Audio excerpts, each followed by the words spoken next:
L'un après l'autre, les alligators quittent leur caisse en bois. Bientôt, ils découvriront leur espace à ciel ouvert qui reconstitue leur environnement naturel du Mississippi. Ça fait 30 ans que nos visiteurs nous réclament des crocodiles liens, dont font partie les alligators. Voilà, donc c'est pour nous l'occasion de proposer une espèce peu représentée en France. Méfiance, elles sont de retour, les chenilles processionnaires du pin et leurs redoutables poils urticants. Chez les animaux comme chez les humains, elles peuvent provoquer des brûlures, des éruptions cutanées, voire des problèmes de détresse respiratoire. En ce moment, la lutte contre ces dangereuses bestioles passe par les écopièges installés sur un maximum de troncs d'arbres. La chenille bloquée par le collier vient s'enterrer dans le sac. Aucun terrain ne leur résiste. Entre Bayam et son propriétaire, tout est histoire de dressage et d'automatisme. L'animal, 600 kilos à la pesée, est un cheval d'Auvergne, une race qui a failli disparaître. Aujourd'hui, elle démontre qu'elle a toute sa place pour le débardage de terrains souvent difficiles d'accès. Gauche, gauche, gauche. Oh là! Comme une bouteille à la mer, Pierre-Jean Passot relève un nouveau défi. Sensibiliser le grand public à la préservation de l'eau. Et pour cela, le nageur de l'extrême n'a pas hésité à recommencer un exploit accompli en 1977, rejoindre à la nage la Méditerranée.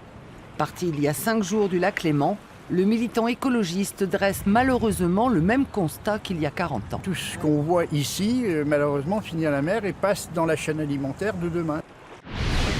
Une fois par jour, Dominique Charland vide son compost dans son poulailler. Un geste écolo, automatique pour cet adepte du réemploi.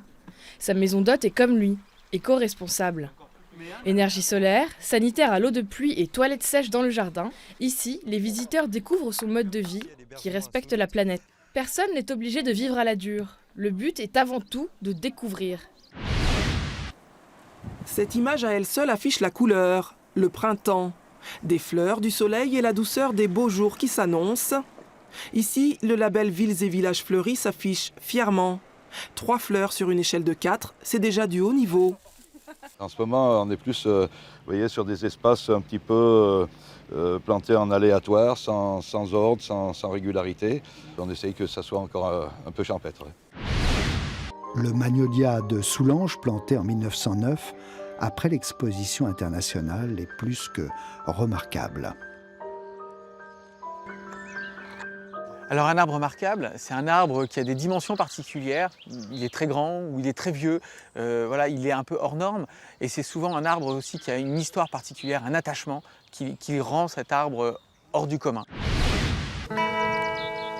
C'est un caillou verdoyant, au cœur du golfe du Morbihan. L'île d'Ar, théâtre d'aventures comme celle de cette bande de copains qui ont pris leur bâton de pèlerin. 550 plants de vignes pour inscrire leurs pas dans ceux de moines au Moyen-Âge.